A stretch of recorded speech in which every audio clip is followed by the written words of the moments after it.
তোমাদেরকে আমাদের বাথরুমটা দেখিয়ে কি আমি খুব বড় অন্যায় করে ফেলেছি কি জানি, যাই হোক সেগুলো পরের কথা। কিন্তু বলতে বলতে দেখো আমাদের নতুন বাথরুম তৈরি হচ্ছে ছাদে। তো ছাদে কিন্তু শুধুমাত্র আমাদের বাথরুম তৈরি হচ্ছে না, ছাদে আমাদের রান্নাঘরও তৈরি হচ্ছে আর নিচেও আমাদের বাথরুম তৈরি হচ্ছে, সেটাও তোমাদের দেখাবো। তো আমাদের বাথরুম পায়খানা কিন্তু ছিল অনেকটাই দূরে গিয়ে মানে যেতে হতো, সেটা একটা অনেক বড় প্রবলেম, যেহেতু সামনে বর্ষাকাল আসছে। তাই বর্ষাকাল আসার আগেই মনে হচ্ছে এবার বাথরুম পায়খানাটা আমাদের কমপ্লিট হয়ে যাবে, আর সাথে সাথে ঘরগুলোও প্লাস্টার হয়ে যাবে। দেখে নিয়েছো যে বাবা মা ভাই সবাই কিন্তু টিনের ঘরে থাকে, তাই ঘরটা কমপ্লিট করা ভীষণই জরুরি, যাতে সবাই একসাথে আমরা এই ঘরে থাকতে পারি। তো এই হচ্ছে ঘরের কাজ, তোমাদের সাথে একটু আধটু সবকিছু শেয়ার করলাম। আর এখানে দেখো আমি মিস্ত্রিদের সাথে একটু হেল্প করতে এসেছি, সব কাজই ভাবছি একটু একটু করে শিখে রাখবো। আগে যেমন পাবলিক রিয়াকশন করতাম তোমাদের কেমন লাগতো, সেই রকমই কিন্তু আজকে ভাবছি 24 ঘন্টা রাজমিস্ত্রির কাজ করে কাটাই। আমার সেই পাবলিক রিয়াকশন আর চ্যালেঞ্জ ভিডিওর দিনগুলো মাঝে মাঝে মনে পড়ে যায় এইসব কাণ্ডকীর্তি করতে করতে। তোমরা কারা কারা আমার সেই চ্যালেঞ্জ ভিডিওগুলো মিস করো বলো তো? এই দেখো দেখতে দেখতে তোমাদের এবার দেখালাম, এই যে এটা হচ্ছে ঘরের মধ্যে বাথরুম হচ্ছে, যেটা ঘরের মধ্যে রয়েছে সেটা প্লাস্টার হচ্ছে, মিস্ত্রিরা কাজ করছে। আর আমাদের এখানে সত্যি কথা বলতে জানো তো মিস্ত্রি পাওয়াই যায় না, মানে অনেক বলে বলে মিস্ত্রিকে ডেকে আনতে হয়। সকাল সকাল মিস্ত্রিদের কাজকর্ম দেখে এসে এবার বসে গেছি ঠাকুরের থালা বাসন মাজতে। আর তোমরা অনেকেই বলেছিলে যে কলের পাড়ে তো বাসন মাজা হয়, মানে খাবারের বাসন মাজা হয়, তারপরে ওখানে স্নান করা হয়, সেই কারণে ওখানে ঠাকুরের বাসন না মাজতে। তো সেই কারণে দেখো আমি তুলসী গাছের এই পাশে জল নিয়ে এসে ঠাকুরের বাসন মাজছি। তো ঠাকুরের পুজো দেওয়া হয়ে গেছে সকাল সকাল। এবার দেখায় আমাদের বাড়িতে সকালে কি রান্না হয়েছে। এখানে পটল ভাজা, শাক ভাজা, তারপরে আরো অনেক কিছু রান্না বান্না করেছে। এই রান্নাগুলো কিন্তু আমি কোনোটাই করি, এগুলো সবই মা করেছে, মানে আমার শাশুড়ি মা করেছে। তো সকালবেলা কিন্তু আমাদের বাড়িতে সবাই ভাত খায়, মানে 11টার মধ্যে সবারই খাওয়া দাওয়া কমপ্লিট। তারপরে আবার দুপুরবেলা বিকেলবেলা এরকম টাইমে খাওয়া হয়। এখানে দেখো মাছের ঝোল হয়েছে, মাছের ডিমের বড়া হয়েছে, তারপরে আরো অনেক কিছু রান্না হয়েছে। তো ইতিমধ্যেই কিন্তু আমাদের একটা নাচের প্র্যাকটিস চলছে। আমাদের কিন্তু একটা দারুণ ভিডিও তোমাদের সাথে শেয়ার করবো খুব তাড়াতাড়ি, সেটা হলো ডান্স পারফরমেন্স। আমি জানি না কতটা ভালো আমি নাচতে পারবো বা আমার বর নাচতে পারবে, যাই হোক আমরা চেষ্টা করছি নতুন কিছু তোমাদের জন্য আনার, খুব শিগগিরই সেটা আসছে। এখানে দেখো আমাদের ডান্সের টিচাররা চলে এসছে, আমাদের নাচটা শেখাচ্ছে।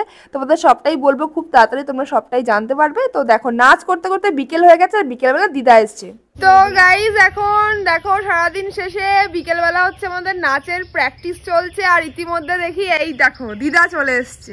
দিদাকে খুব মিস করছিলাম, অনেক দিন দিদা ছিল না। তো আগের দিনে তো সবাইকে দেখিয়েছি আমাদের ফ্যামিলি মেম্বার, কিন্তু দিদাকে দেখানো হয়নি। তোমাদের বলেছিলাম যে দিদাকে নিয়ে কিন্তু স্পেশাল ভিডিও আসবে, আর দিদার জন্য একটা স্পেশাল মেনুও রান্না করা হবে। তো ফাইনালি দেখো দিদা চলে এসছে। কেমন আছো বলো? ভালোই আছি, তোমরা ভালো আছো তো? এতদিন কেমন ছিলে ওখানে? মন খারাপ করেনি আমাদের জন্য? মন খারাপ করে নাই, তো মন খারাপ করছিল। তো ফাইনালি দিদা চলে এসছে, এখন দিদাকে নিয়ে অনেক ভিডিও হবে, আর তোমরা দেখতে থাকো। এই যে প্রথম বউ কিন্তু দিদা।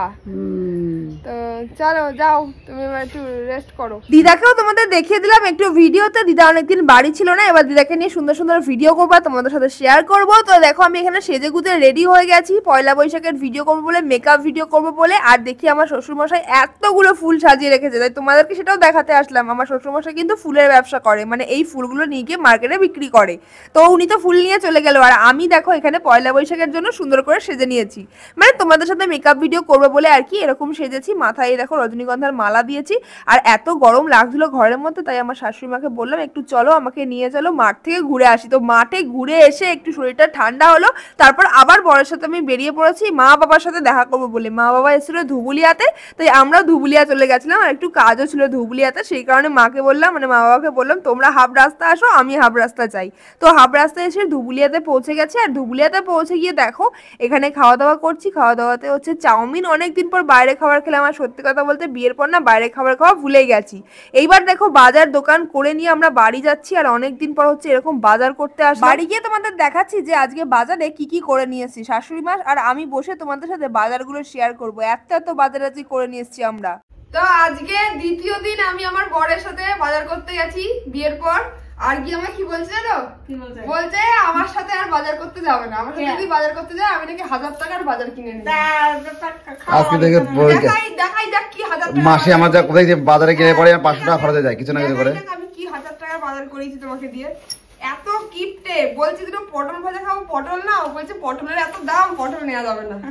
এই দেখো বাজার করা হয়েছে, পুঁই শাক বাই করা খাবো না, এই যে পুঁই শাক আর কি ধনে পাতা। দেখো কি কি বাজার করে নিয়ে আসছি তোমাদের দেখাই। তো বাজার করা হয়েছে পুঁই শাক, হবে তো চচ্চড়ি, তবে সবজি করবো এখন। পুঁই শাকের চচ্চড়ি হবে। হ্যাঁ, আর চচ্চড়ি হবে, হচ্ছে- একবারে তো পুরাবে না। আর হচ্ছে ধনেপাতা। এই খাবারটা কয়দিনে হবে তুমি বলো? 1-2 দিন। কয়দিনে এক হবে? দুই দিন হবে। 2 দিন হবে না? 2 দিন হবে। আর এখানে হচ্ছে নিয়ে আসা হয়েছে কুমড়ো, কুমড়োটা পুঁই শাকে যাবে। আর এই যে আমি তেঁতুল ভালোবাসি চাটনি খেতে, চাটনির তেঁতুল।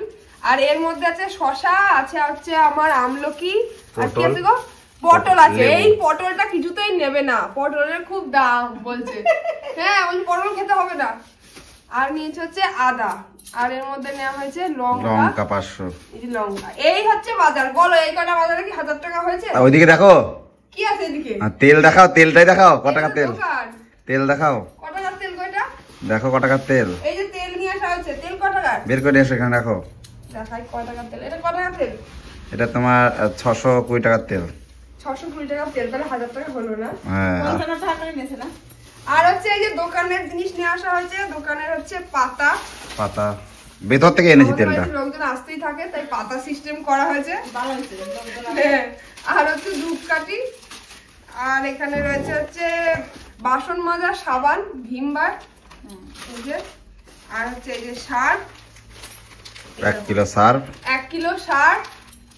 আর হচ্ছে এইটা হচ্ছে রাতে খিদে পায়, তাই আমি নিয়ে এসেছি। এটাও কিনবে না, বলছে বড় প্যাকেট কেন? আমি যে বড় প্যাকেট হ্যাঁ, এইগুলো 3 টাকা দামের প্যাকেট, ছোট ছোট প্যাকেট। কিনলে তো কোটো লাগবে, এটা তো কোটো লাগবে না, ছিল আর 10টা প্যাকেটের দাম 30 টাকা। এই বিস্কুট। তাহলে বড় প্যাকেট 30 টাকা দিলে ভালো হয় না? আর হচ্ছে এই যে মটর ডাল, না কি মটর ডাল তো? মটরের ডাল। মটরের ডাল, এই নাও মটরের ডাল। আর এই যে মাল পান। এই যে মায়ের পান, এটা আমরা না নিয়ে চলে আসছিলাম, কিন্তু এটা না নিলে আবার ফোন করে পান আনতে। তা পান খান এসে কিন্তু আমিও একটু একটু ধরেছি এখন। তো যাই হোক, এই আজকের বাজার আপাতত এইটুকু। এবার তোমরা বলো যে এই কটা জিনিসের কত টাকা দাম হতে পারে? 1000 টাকা কি হবে? তেলটার দামই 600 টাকা। আরে মা, এটা কি তো দামই বেশি। 1000 টাকা বেশি আছে এখানে? তা কি? হ্যাঁ, এটা তোমার তো ডাল 500 তো কত? যাই হোক, ডাল এই ছিল 500, আজকের বাজার। সার্ফ, এক কেজি সাবিন 100 টাকা আছে। তারপরে তোমার ইয়ে আছে, সাবান আছে 55-56 টাকা, 30 টাকা হয়ে গেছে। না, আমার মনই খারাপ কথা কয় নাই। তেলটার জন্য হয়েছে। হ্যাঁ। এই তেলটা তো একদিন খাবো না, বলো কতদিন? আমার বিয়েতে মানে কেমন আমরা বোকা হয়েছি, মানে আমি সরিষা নিয়ে গেছি বাড়ির থেকে, তো তেল আমি ঢপ কিনে এসেছি 15 কিলো, আর এটা দেখছি 4 কিলো, তার মানে 19 কিলো তেল হয়েছে সেখানে। কত তেল হতো মা বলো? অনেকটা তোর বাবা মানে 21 কিলো 22 কিলো তেল হতো। দিদি কম দিয়েছে। কম তেল জায়গা দিয়ে আসেনি, আসে নাই। ও তেল আর চেপেনি বা তেল রেখে দিয়েছে। তেল রাখি তো তোরা। আমরা তো বাড়ি গেলাম না, সেই নেমন্তন্ন করতে, যা করছে আমার ছেলেটা একদমই বোকা। তো জায়গাটা একটু বড় দিত, তাহলে তেলটা তো থোয়ার জায়গাটা সব দুটোই ভরা, এটাও ভরা, ওই 15 লিটার এটাও ভরা। তো এটা হচ্ছে, এটা 4.5 লিটার, 4 লিটার 4.5 লিটার আটে না, 4 লিটার আছে। এই হলো বাজার। তো বন্ধুরা তোমরা কমেন্ট করে জানাও যে কত টাকা মতো এখানে হতে পারে। বলো কমেন্ট করে। দেখলে তো কত বাজার করে নিয়ে আসছি। বাজার করতে বেশ ভালোই লাগছে বিয়ের পর, এখন সংসারিক এইসব কাণ্ড কারখানা করতে। আর রাতের খাবারে আজকে কি রয়েছে জানো? আজকে রয়েছে চিকেন। তো আমি এখন চিকেন রান্না করছি, আর আমার শাশুড়ি মা এখানে হচ্ছে আটা মাখছে, মানে রুটি হবে। তো রাতের রান্নার ক্ষেত্রে যদি চিকেন হয় তাহলে কিন্তু সেটা আমিই করি, মানে চিকেনটা কিন্তু আমি খুব ভালো পারি, তাই বাড়িতে চিকেন রান্না হলে এই দায়িত্বটা আমি নিয়ে নিয়েছি। তো এখন বসে পড়েছি চিকেন রান্না করতে। রাতের মেনু হচ্ছে চিকেন কষা আর রুটি। আর তোমরা অনেকে বলছিলে দিদি বিয়ের পর কি তুমি একদিনও মাটন খাওনি? একদিন খেয়েছি, বাট চেষ্টা করবো আবার নেক্সট দিন খাওয়ার আর তোমাদের সাথে রেসিপি শেয়ার করার। তো এই হচ্ছে চিকেন কষা, কেমন দেখতে লাগছে তোমরা অবশ্যই জানিও। তোমরা তো খেয়ে দেখতে পারবে না, তো দেখেই বলো। আর ভিডিও ভালো লাগলে লাইক কমেন্ট শেয়ার করো। এরকমই ডেলি ব্লগ তোমাদের জন্য তাড়াতাড়ি আসছে। তো চলো আজকের মতো টাটা।